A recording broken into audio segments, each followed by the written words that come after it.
Hello again everyone, it's me MadameMacabre and welcome to yet another video.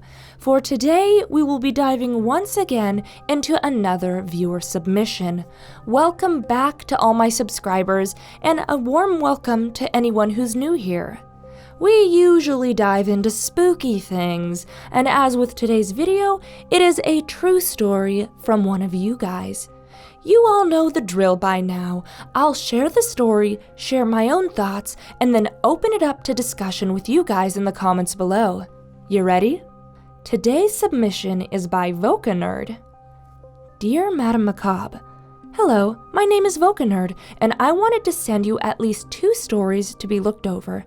These happened to me when I grew up, and I can't really explain exactly how they happened, but honestly, thinking about them still scares me to this day. Story number 1.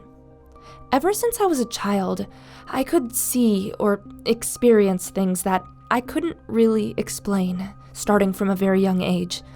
The oldest memory I could remember of such occurrences was when I was 5 years old. It was May 2006, and all my relatives and close family took a trip to Mexico. I was young at the time and didn't really understand why we were going, but went along anyway. As we took the trip for the next 2.5 days, we eventually made it inside the country and headed towards our home state of Michoacan. After what felt like forever, we finally arrived at my mom's childhood town. The car eventually slowed to a stop in front of a small but lengthy blue shack that I had never really known belonged to my grandma. As the sun was beginning to set, we all unloaded our bags and suitcases and entered the shack, making sure we didn't disturb the gray-silver coffin that was surrounded by white flowers in the living room. With my young, fragile mind, I still didn't know what was going on. I was in awe seeing that silvery gray box covered in flowers because I wanted to know what was inside. It was beyond temptation for a little kid seeing a box covered in such beautiful flowers. As night began to fall, many of my family members as well as the surrounding neighbors came into the living room and began to pray. Some of them started crying. After an hour passed by of praying, everyone then began socializing with each other or simply eating the food my grandma made or that people brought. I started to wander around the house, passing crowds of people as I looked for my mom, before giving up as I saw a brown leather couch in front of me and quietly sat down. After a while, my aunt came to find me. She said it was bedtime, and she led me to the nearest bed on the other side of the room. I didn't really think I was all that tired, but the moment she got me into a bed, I realized how exhausted I actually was. As I was settling down, she told me to be careful and not thrash around as there was a baby sharing the bed with me. And sure enough, to my surprise, as I looked over my shoulder, I noticed that there was indeed a sleeping infant bundled up in blankets by my side. I still wanted to find my mom, but my aunt insisted I get some sleep. What felt like quite a while passed as I lay still trying to find sleep. Eventually, my body must have given in though, as I dozed off long enough for my aunt to be gone and the house to lay dark and empty. Rubbing my eyes, I glanced around the room as my eyes began to adjust to the darkness. After a moment, I realized that the kitchen light was still on. That's when I noticed the silhouette of a man. He was standing near the kitchen table. For the record, the bed I was sleeping in was still in the living room, but in a different part, so not directly near the coffin. The silhouette of the man was probably about 3 feet away from me at the time. Even though it wasn't super far away, I still couldn't make out the features of the man very well. This was due to the harsh light hitting him from behind, casting a strong silhouette, but basking his front in shadows. "Get out of my bed now and go sleep with your mother," I heard the man say to me. His voice sounded very raspy and elderly. Something about it was strange though. My whole body froze in shock. The more I looked, the more my eyes began to adjust to the lights and the shadows around me. Slowly, the man's facial features became visible. He was very old and very haggard, with a tanned face, silver white hair, and white clothing. I didn't recognize him at all, but being the obedient young child I was, I did as the man said, even though for some reason I was scared to death. Crawling out of bed quietly, I stumbled around until I managed to find the room where my mother was sleeping. Without realizing it, my heart had been pounding in my chest. Quickly, I crawled into her bed and huddled against her. The following morning, my mother questioned me as to why I came into her bed even though I had already been settled down in the other one. She wasn't really angry with me, but she did have an expression of slight annoyance. Perhaps I had woken her when I crawled into bed. Anyway, with a nervous and fearful tone, I said, "The old man told me to move out of his bed and come sleep with you." Of course, this answer surprised her, so in a slight tone of irritation, she asked, "What old man?" Not wanting to upset my mom, I began to panic. I looked around the room until I saw various pictures hanging on the wall. One photo stood out to me in particular, and I began to point and jump. "That one! That's the old man that told me to sleep there!" My mom soon turned around and looked at the picture that I was pointing at. Suddenly, her mildly irritated expression grew into one of anger and shock, as if I was playing a joke on her. "You mean, you saw your grandpa? Your grandpa was the one who told you to sleep in here." And I again nodded, unaware as to who my grandpa actually was, but assuming that my mom was referring to the man in the photo. She sat silent a moment before speaking again. "Honey, your grandpa is dead." I didn't realize this at the time. I was too young to really understand.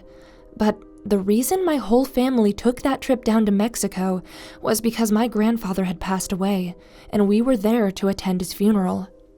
Interestingly enough, from stories that my mom told me, my grandpa was always super fond of me from the photos he saw and had desperately wanted to meet me when I was born.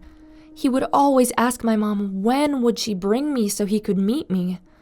Now that I'm older, I can't help but question if this deep fondness could have maybe had something to do with all of this.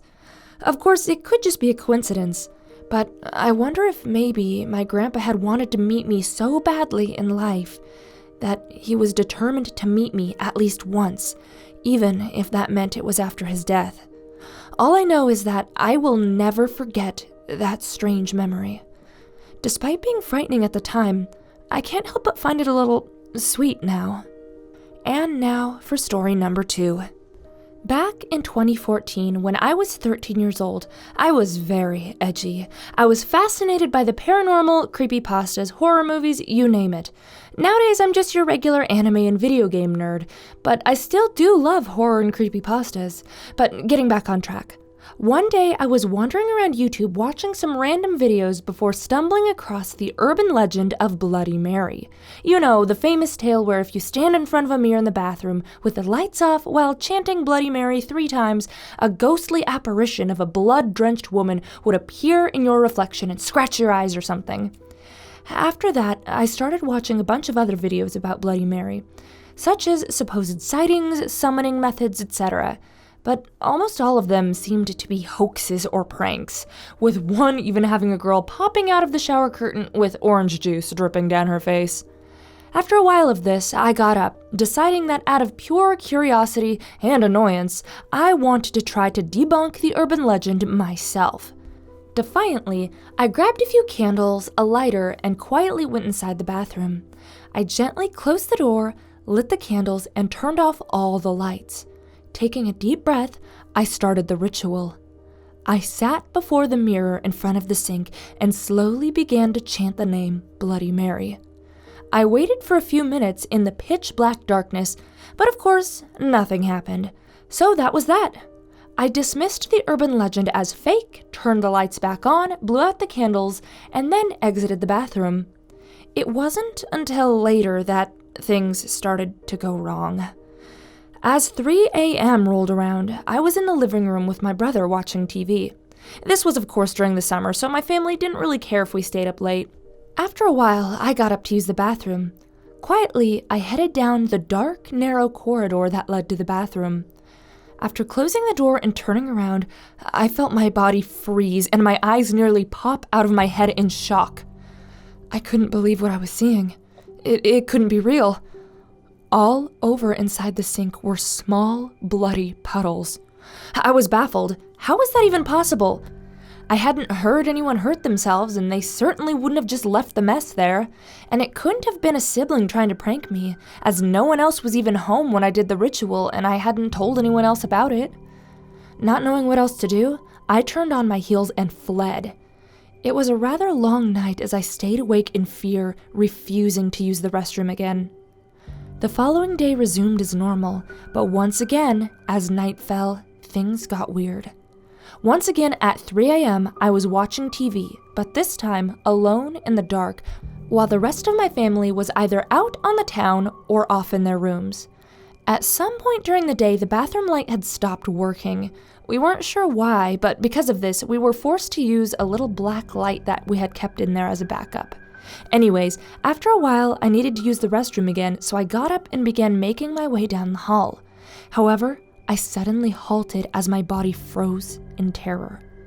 There, at the far end of the hall, stood a woman wearing an old, white, tattered Victorian dress.